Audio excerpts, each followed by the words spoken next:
Cool, we are now recording. So, Women Who Code, what is it? For all of you who this is your first time? We are a nonprofit organization. We are in over 20 countries and 60 cities, and we have a very large community. And our mission is to inspire women to excel in technology careers.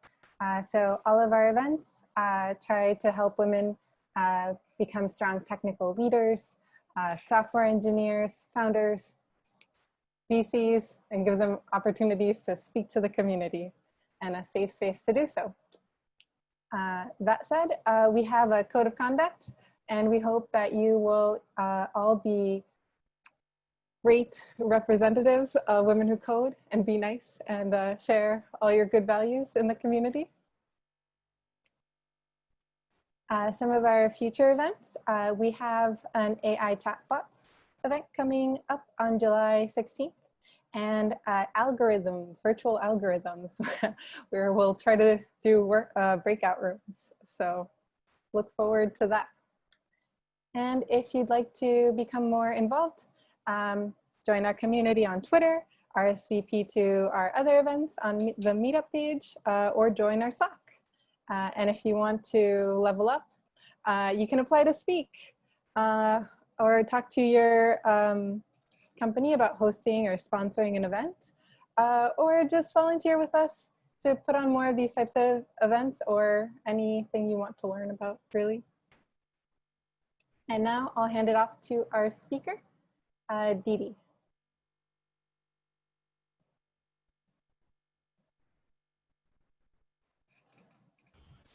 Thank you, Cindy. I'm so excited to be here, and I am just working on getting everything set up.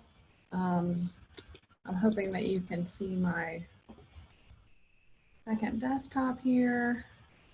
And now if you can see the first slide with the title, maybe somebody could let me know. No, I don't see anything. Now I do. Now we do. Now you do? Yep. Okay, so it might be that there's a bit of a lag. I'll try not to speak too fast as I'm going, and if there are any technical difficulties, feel free to interrupt and let me know. So again, I'm DeeDee Lavinder. I am a senior software engineer at Spreedly, which is a fintech company based in North Carolina. My AC went out today, and so please don't mind my sweating. I'm not sick, I'm quite healthy. I am also a director with Women Who Code down here in the Raleigh-Durham area, and am so excited to talk about encryption. This is one of my favorite topics. It is a huge topic. In fact, people make an entire academic career out of the topic of encryption. We are going to tackle a good chunk of it today, a good chunk of the basics, and acknowledging that we may represent a wide range of previous experience or understanding of the topic, we're going to cover some of the basics, including vocabulary, as we go. In addition to explaining the different types of encryption and how they work, we'll look at a few examples of how it impacts our lives and why it's important. And we'll also take a sneak peek at the future of encryption. So to start, how many of you have ever solved a cryptoquote?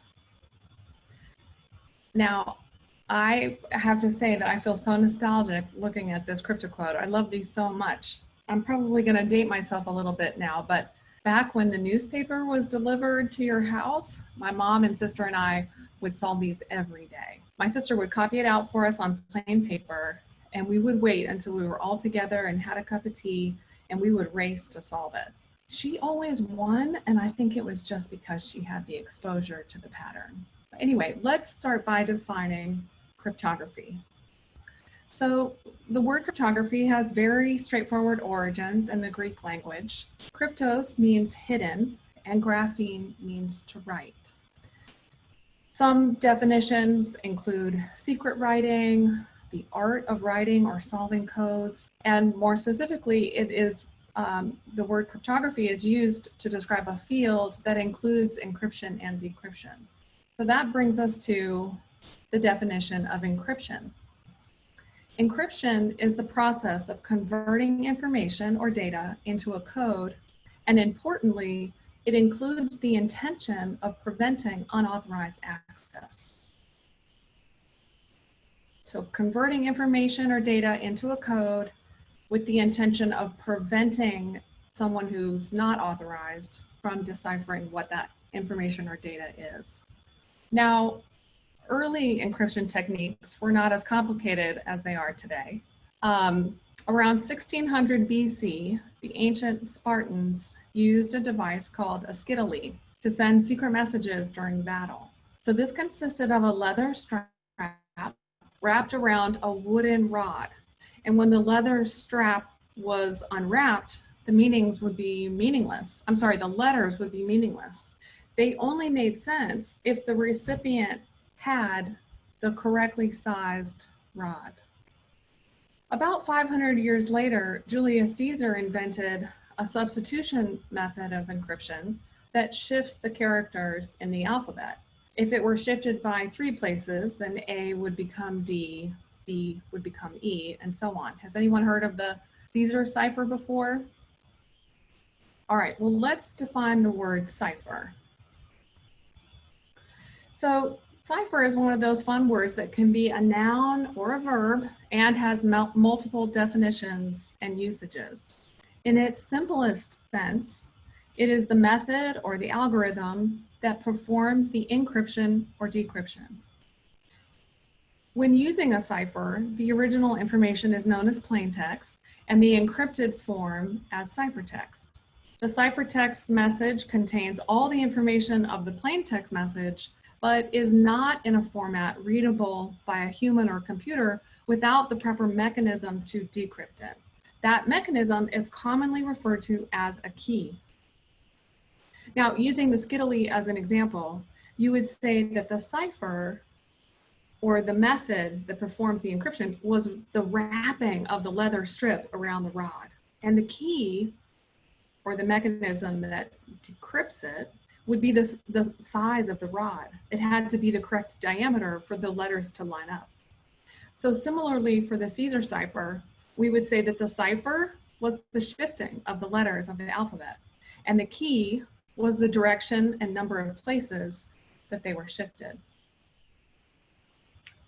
Now, encryption methods have obviously become much more sophisticated with time.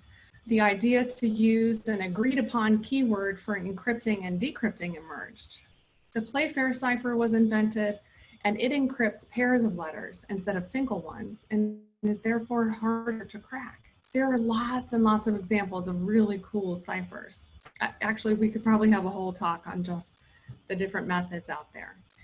Now, this picture that I've shown you, I wonder if anybody can identify it by sight. It is the Enigma machine that was invented in 1918. Every time a key was pressed, 3 internal rotors each took in of the letter and would then output it as a different letter. That letter passed through all 3 rotors, then bounced off a reflector at the end and passed back through all 3 rotors in the other direction. We could do a whole talk on just this machine.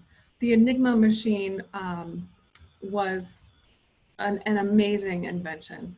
And if you would like to delve into there are lots of different points actually throughout this talk where you might make a note to say, I want to go back and research that a little bit more, because this is a fascinating story about how this came to be.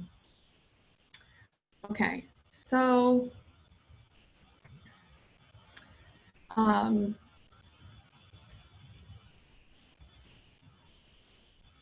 let's see. In 1945, Claude Shannon, who was a mathematician and an electrical engineer, authored a paper called A Mathematical Theory of Cryptography. It was the precursor to another paper published a few years later called A Mathematical Theory of Communication. And that paper earned him the title, the father of information theory.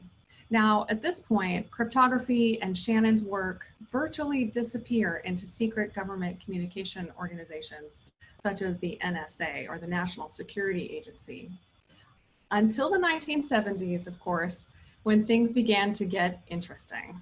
By now, computers had been around for a bit, passwords were a thing, there were even a few personal computers out there. So this is where we need to talk quickly about hashing. Encryption does not equal a hash. These terms are sometimes used interchangeably, but incorrectly so. A hash is not meant to be reversed. Encryption is meant to make data secure, which is to say we want that encrypted data to be accessible or reversible, but only when authorized. Let's take a closer look. So hashing is another one of these words that can be a noun or a verb or even an adjective. As an adjective, like in this diagram, hash describes an algorithm that we use to create a fixed length output representing whatever our original data is. So we might say, which hash are you using? As a verb, hashing describes the transformation of the data into this representative string or number. We might say, let me hash it first.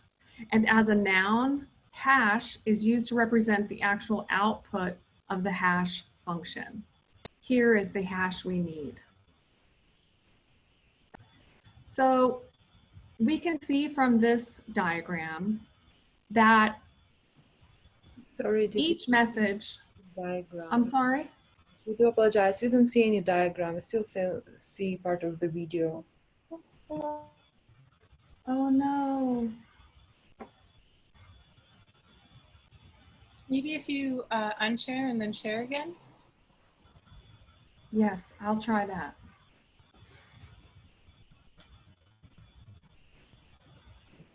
Yes. Oh, let's see. I think that worked. I'm seeing encryption does not equal hash. Oh, that was a while ago. Let me see. Seeing hashing. Oh, here we go. Is it there now? Because I've done nothing. I haven't been able to find the stop sharing button. Yeah. We see it now. Can you see a diagram now where there are blue, yellow, and pink boxes? Yes. Okay. Okay. So I was talking about how the word hash or hashing can be used as a verb, a noun, or even an adjective. What we should understand about hashing in general is that it should be very, very fast to computate a hash value for any size or kind of data.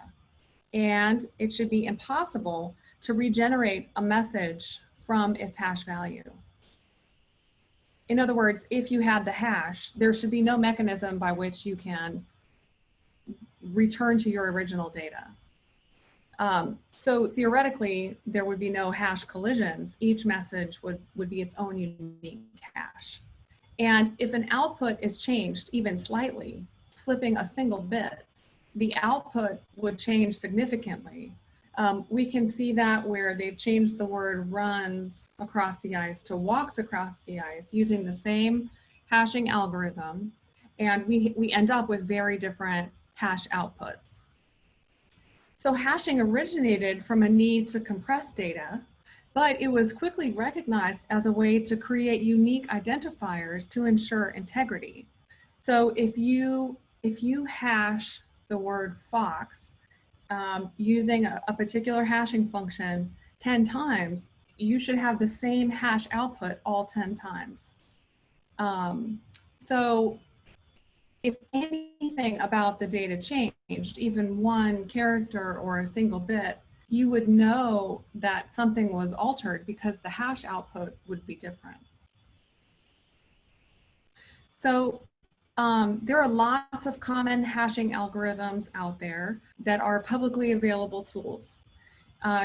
We've all heard or used the expression SHA, and that is an acronym for Secure Hash Algorithm, and it has a family of algorithms out there.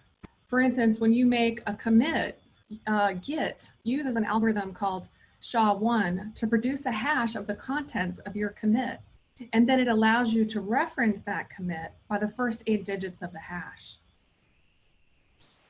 Hashes are perfect for comparing values when you don't want to store a lot of raw data.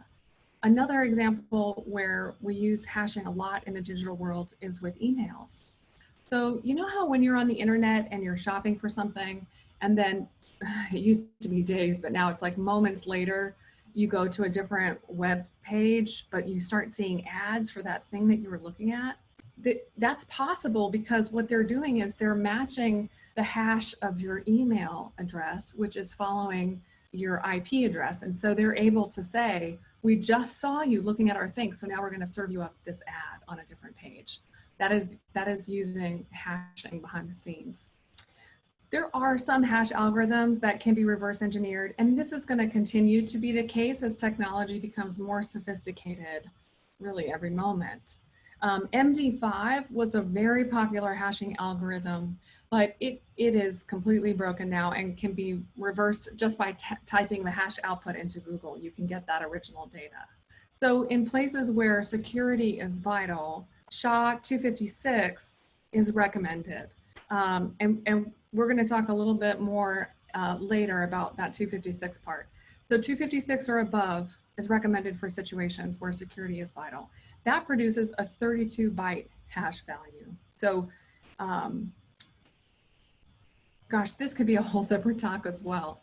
But I've been talking about bytes and bits. So let's be sure to cover this because these terms are also sometimes used interchangeably, but mistakenly. Encryption does not equal encoding. Now, while they both transform data into another format, encoding uses publicly available schemes that are intended to be reversed. Decoding only requires knowing which scheme was used to encode. You can think of it like a map or a legend or even a table. Encryption, on the other hand, is meant to protect valuable or sensitive information, and decryption is more complicated. Data is transformed using an algorithm or a series of algorithms plus a secret key, and the intention is that it not be easily reversed. So understanding the difference between encryption and encoding is really important in the life of a developer.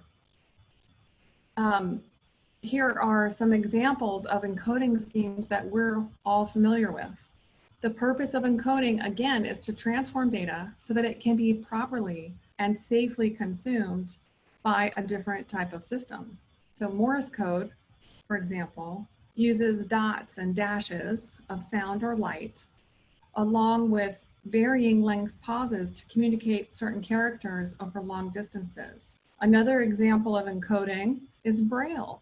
Physical raised bumps represent letters and symbols. The goal is not to keep information secret, but rather to ensure that it's able to be properly consumed. Now, in the world of computers, encoding refers to how information or data is stored on the computer. Can you all see my very funny binary joke? There are no. only 10 types of people in the world. Oh, those, yep, I Yeah. see it. Yep. You see it, okay. Those who understand binary and those who don't. And you will understand binary at the end of this if you don't. So we know that computers use binary code comprised of the digits 1 and 0 to store data. And to communicate with computers, we have to understand the basics of binary code. The smallest unit of data is called a bit, and that's a 1 or a 0. Groups of 8 bits are called bytes. So here are 4 bytes. Now this numerical system maps to all other number systems. And the way you get from binary to our familiar decimal or base 10 number system is super fun and involves powers of 2. So here's a quick look at the number systems lined up for comparison. Now, if you didn't get the binary joke earlier, now's your chance. Using a number system translation, encoding schemes allow us to communicate or to share data with computers. It translates those 1s and 0s into language we understand and can process. It's basically a set of mappings between the bytes in the computer and the character set of a language.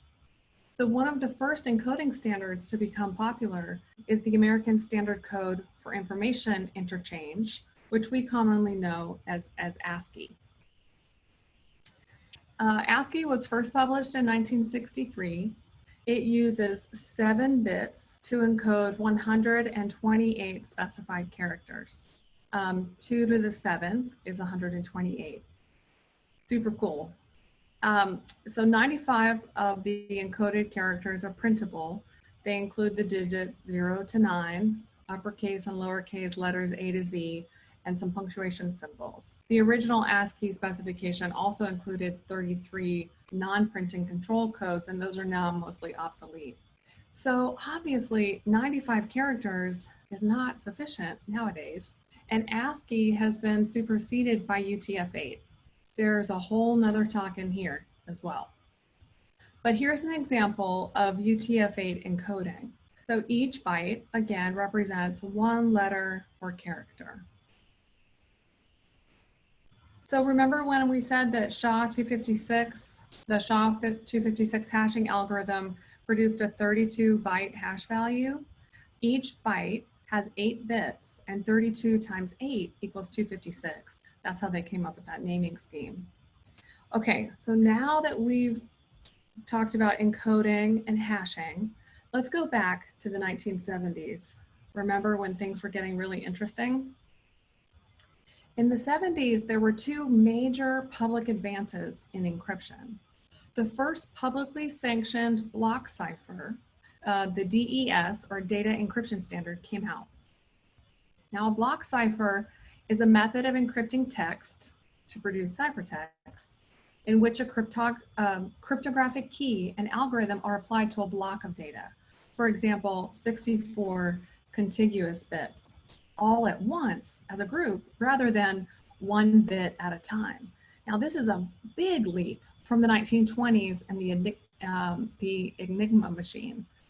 I wish we had time to go into all this math and the exact process of a block cipher, but we'll never finish if we start that. It's super, super cool though. Now, the second major development came in the form of a paper that would prove over time to fundamentally change the way crypto systems might work. It was authored by Whitfield Diffie and DiffieHellman. I just love the spirit of this first paragraph, and I'm going to read it to you. We stand today on the brink of a revolution in cryptography. The development of cheap digital hardware has freed it from the design limitations of mechanical computing and brought the cost of high-grade cryptographic devices down to where they can be used in such commercial applications as remote cash dispensers and computer terminals. In turn, such applications create a need for new types of cryptographic systems, which minimize the necessity of secure key distribution channels and supply the equivalent of a written signature. At the same time, theoretical developments in information theory and computer science show promise of providing provably secure crypto systems, changing this ancient art into a science. I kind of get goosebumps when I read that. Essentially, they developed a method for 2 parties that have no prior knowledge of each other to jointly establish a shared secret key over, and this is critical, an insecure channel. It's called the DiffieHellman, or the DH key exchange. Now, traditionally, secure encrypted communication between 2 parties required that they first exchange keys by some secure physical channel. Imagine the limitations of paper key lists that are transported by a courier. So here, I love this visual of how the DH key exchange works. You agree on a common color to start. And of course, only you know your private secret color, which you then mix with the starting color. You share your mixed color with the other person, the other party, and you re-add your secret color to the mixed color you got from the other person. And now you have the same common secret color. Someone might know your starting color if you communicated that over an insecure channel, but it would be nearly impossible to figure out the common secret color without knowing each other's secret color addition. Okay, I'm saying colors, but you know this is really about math. Everything is about math. Okay, I hope my GIF is working for you there with Issa Rae. All right. So when we've mentioned keys so far, we've been talking in the singular, one key for encryption and for decryption. So both the DES and the DH key exchange are based on a singular key. Now, there are two types of encryption in widespread use today, symmetric and asymmetric encryption. And we're gonna start by talking about symmetric encryption. The name is derived from whether or not the same key is used for both encryption and decryption, which is the case in symmetric encryption. So we can see why it's really critical that there's a secure method to transfer or share that key that's used both to encrypt and to decrypt. This is why DiffieHellman's key distribution scheme was so critical. In fact, it laid the groundwork for the development of asymmetric encryption. So we're still seeing the GIF. We're still seeing. Oh, it just came up. Yeah. What I'm seeing now, I'm so sorry about this lag. I'm seeing a slide with symmetric encryption versus asymmetric encryption. Yes, that just came up. Okay. Oh, I hate that lag. All right, so symmetric encryption uses one shared key. Asymmetric encryption uses a key pair, a public key and a private key. It's also known as public key encryption. So the public key can be disseminated widely, but the private key should be known only to its owner. So effective security simply requires keeping the private key private, which is really critical. But the public key can be openly distributed without compromising security at all. So the public and private keys in a key pair are inseparable.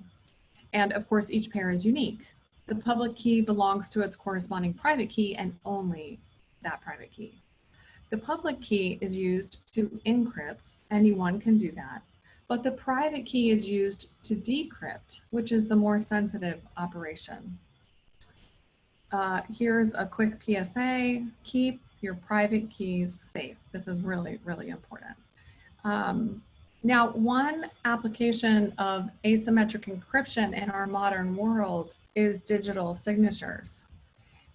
A digital signature is sometimes referred to as an electronic fingerprint. It accomplishes two main objectives in providing a layer of validation and security to messages.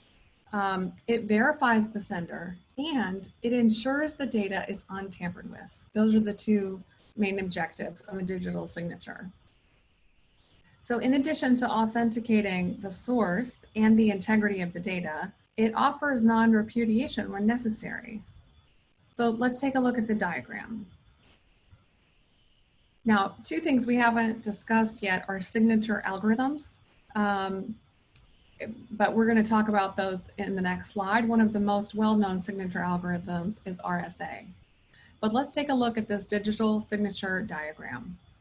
So the signer puts their data through a hashing function, and then they take that hash, that output, standardized output, and with their private key, they create a signature algorithm.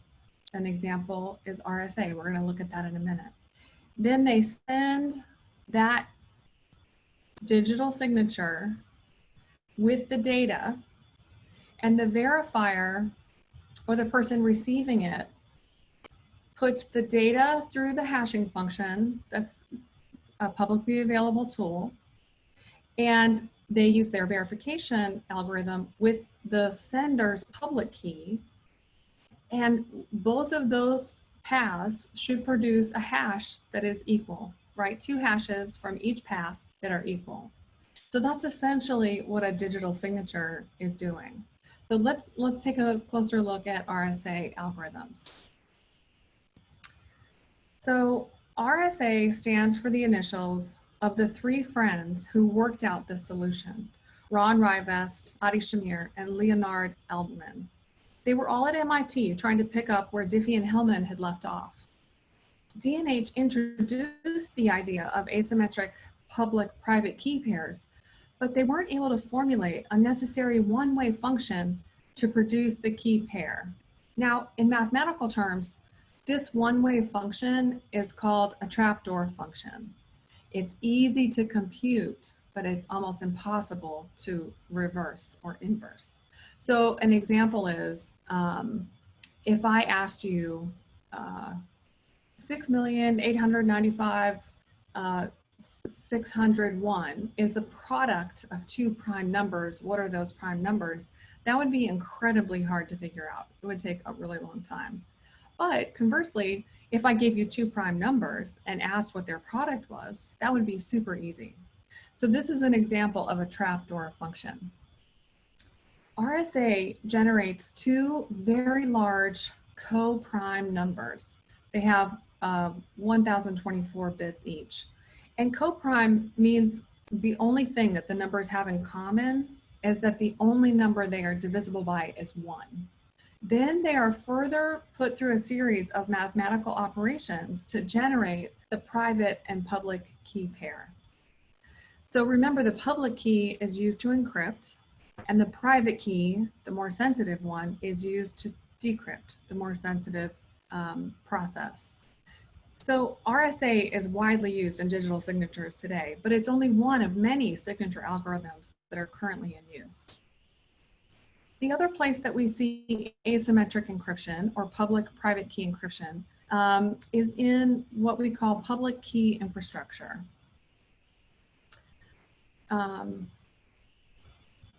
Oh, I'm having a small glitch on my end. Are you all able to see the public key infrastructure slide? Mm-hmm. Yeah. It says secret double octopus in the bottom. Yes. Okay. Whoops. That's right. Okay. So this is actually a very simplified diagram of a public key infrastructure setup. But what I'm hoping you'll see is the application of technology that we've discussed so far, namely the use of public and private key pairs and digital signatures to achieve a kind of underlying security service. So the purpose of public key infrastructure is to manage keys and certificates. And by managing keys and certificates through a PKI, or public key infrastructure, an organization is able to establish and maintain a trustworthy networking environment. So a PKI enables the use of encryption and digital signatures services across a wide variety of applications. So some other modern day applications of public key encryption are also referred to as asymmetric encryption, is secure email, desktop security, web-based security, e-commerce, access control, virtual private networks, and as we've discussed, digital signatures. So you can infer from either the name asymmetric encryption or public key encryption that a private key is actually needed to decrypt. Now, we're going to back up a bit. I was talking about the DH key exchange and how it laid the groundwork for the innovation of asymmetric encryption, which is used in so many areas of our lives. But I'd like to circle back to symmetric encryption and how it is used today. So we talked briefly about DES, which was the first publicly sanctioned block cipher that came out in the 70s. Does anyone remember what that stands for? Data Encryption Standard. And it uses a relatively small key. Again, remember, symmetric encryption means that the same key is used to encrypt and decrypt. So the DES uses a key that's only 56 bits or 8 bytes. And it has been broken in cryptography terms. Now, that means something very, very specific. in the world of encryption, it means that it can be solved faster than brute force time. So brute force basically means that you're guessing. Even if you use a systematic approach, it's still just guessing. That's brute force solving. So improvements were made over time, and you may have heard about 3 DES or triple DES. Triple DES uses a key bundle that comprises 3 DES keys that each have 56 bits. So that one's also technically broken. It doesn't mean it's not still in use. It's definitely still in use. It's just less than ultra secure. That's why I picked this image, because I don't know about you, but I have done this so many times. My glasses The GIF might be is broken. still playing. Say again? The GIF is still playing. Oh no. Oh no. You're supposed to be seeing a picture of a woman wearing broken eyeglasses.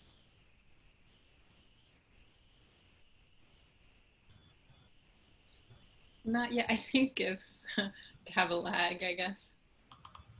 This is terrible.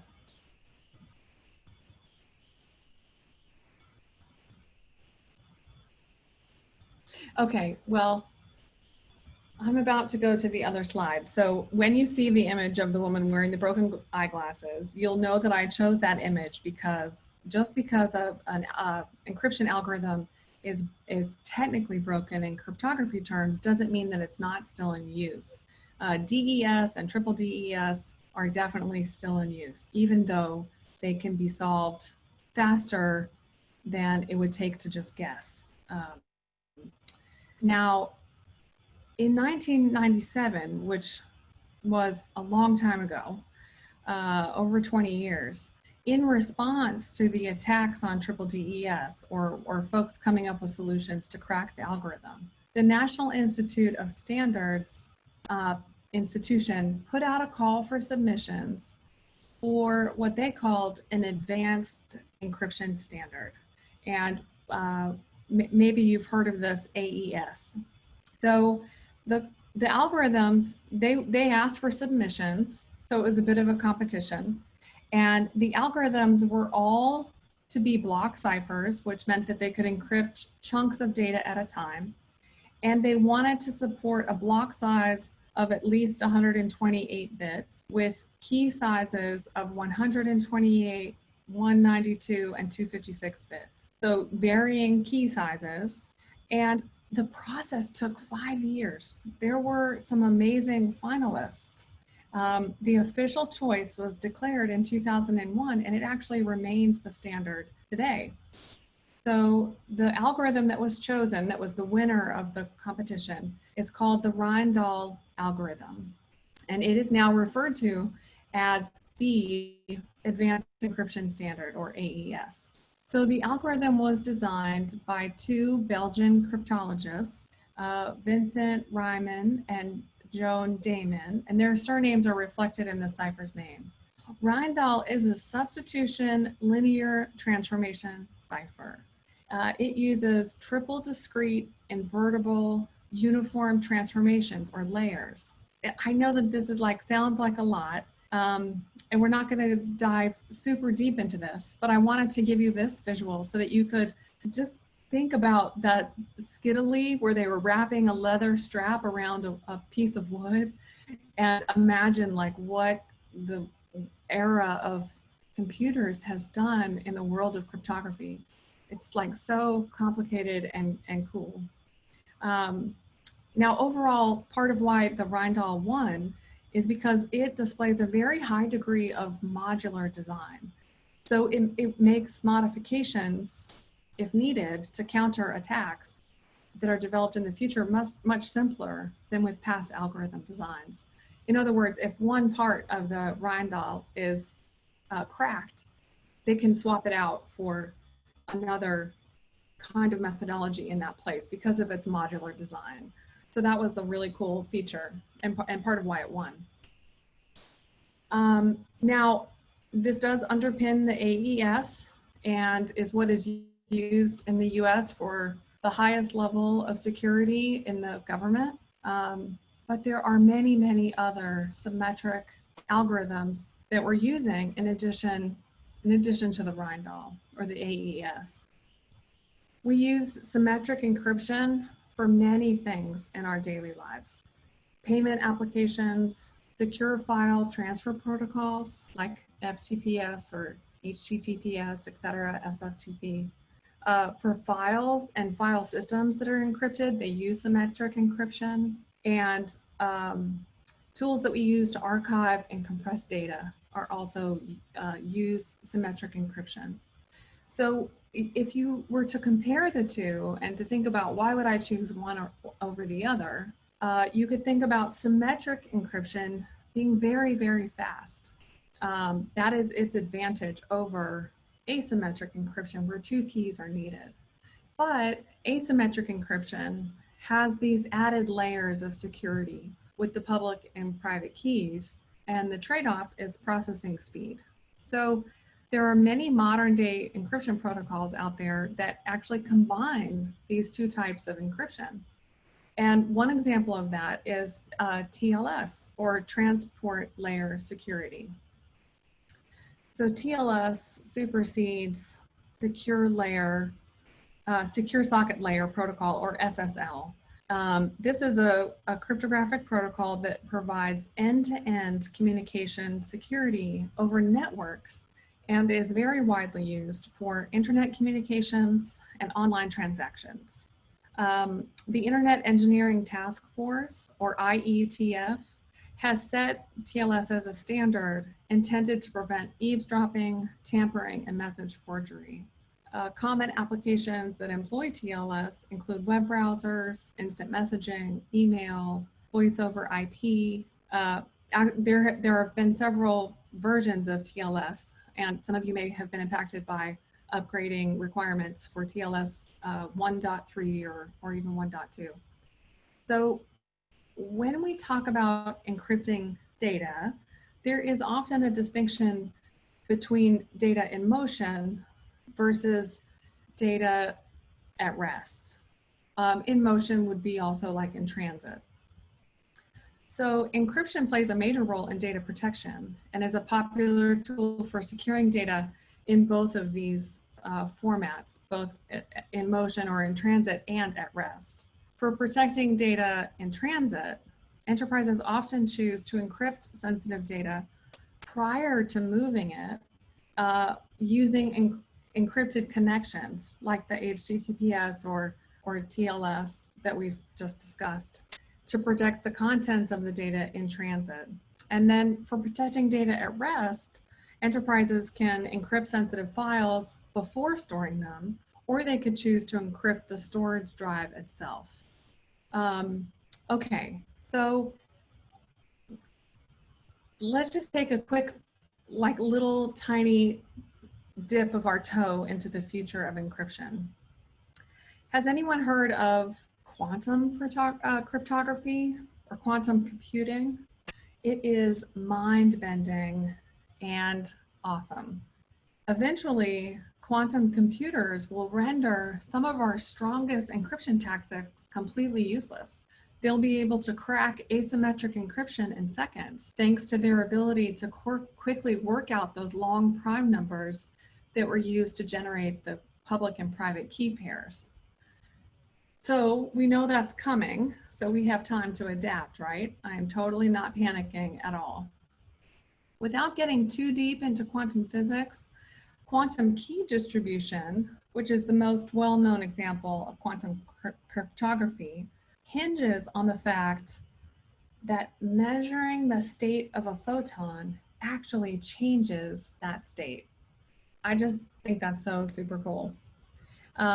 Now, although advances are coming all the time in quantum cryptography, the most powerful quantum computers that exist right now can only handle about 22 qubits or quantum bits, meaning they can only deal with strings that are 72 bits long, which is far shorter than most cryptographic keys. So all that to say, if you want to get in on creating quantum cryptography solutions, you have time, probably less than a decade, but that's plenty of time.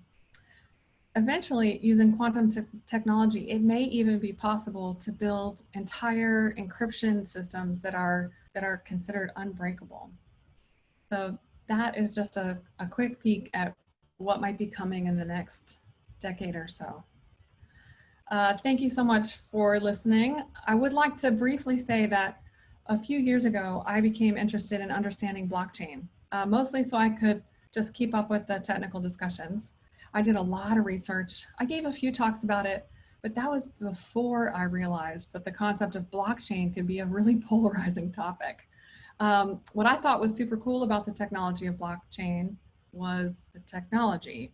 And so I pivoted to talking about encryption instead. In this talk tonight, we've essentially covered all the basic concepts that underpin blockchain technology as well. So if that's of interest to you, hopefully with what we've discussed tonight, you would be able to quickly understand blockchain. It's actually much simpler than you might think if you don't know anything about it.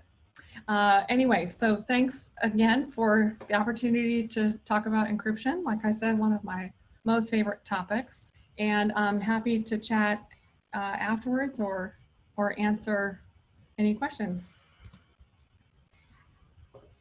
If you have any questions, feel free to unmute yourself and go ahead and ask. I'm trying to figure out how to stop sharing. There we go. Okay. I'm so sorry about the lag. I think that might have made it hard to follow in places.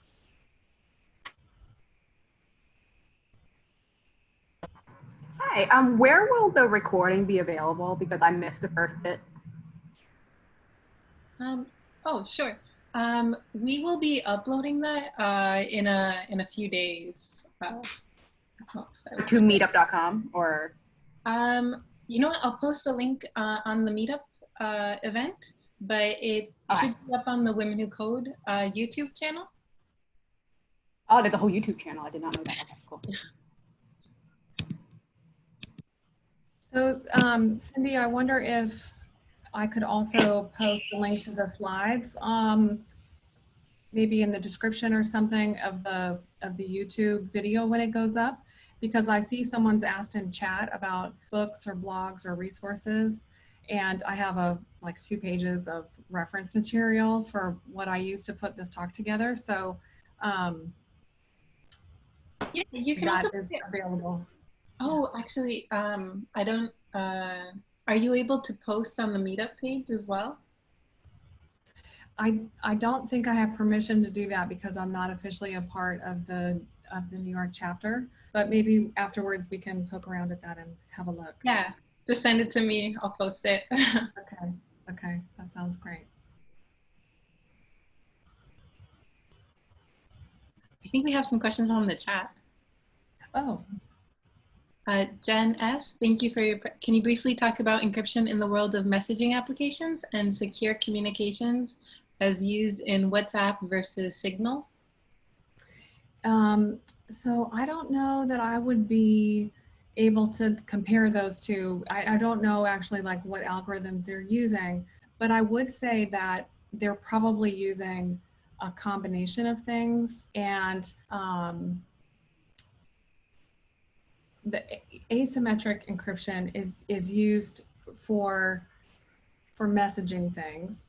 Now, as far as like what algorithms they're using and whatnot, that would all be something that would be proprietary. It would be their choice. I can tell you what we're using at Spreedly, but we're a payments company. We're not doing messaging. So I don't have a lot of experience in the encryption part of messaging applications.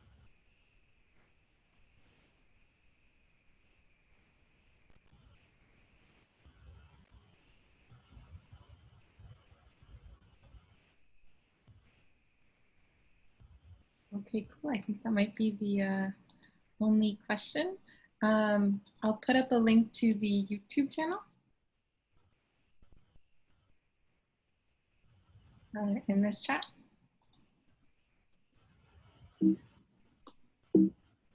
I have a quick question. Is there a difference between encrypting data that you store in your database versus primarily? Oh, Jenny, I didn't hear the last part of your question. I did hear you say, talk about databases. Is there a difference in data that you encrypt when you store as in like a database, versus data that you encrypt because you're going to send it to someone else? I mean, typically you would use a symmetric encryption. You would use symmetric encryption for database encryption or for file encryption if you're storing data. And then you would use the asymmetric or the key pair, public key encryption when you're sending messages back and forth. As far as encryption goes, that's what I would say is different. I also really love the topic of encoding. There is a talk out there that I gave at RubyConf about encoding.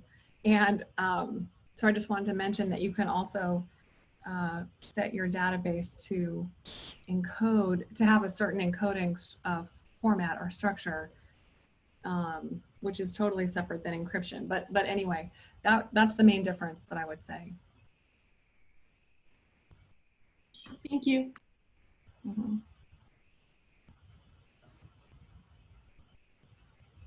I also saw in the chat that somebody was able to ID the Enigma machine, which is really cool.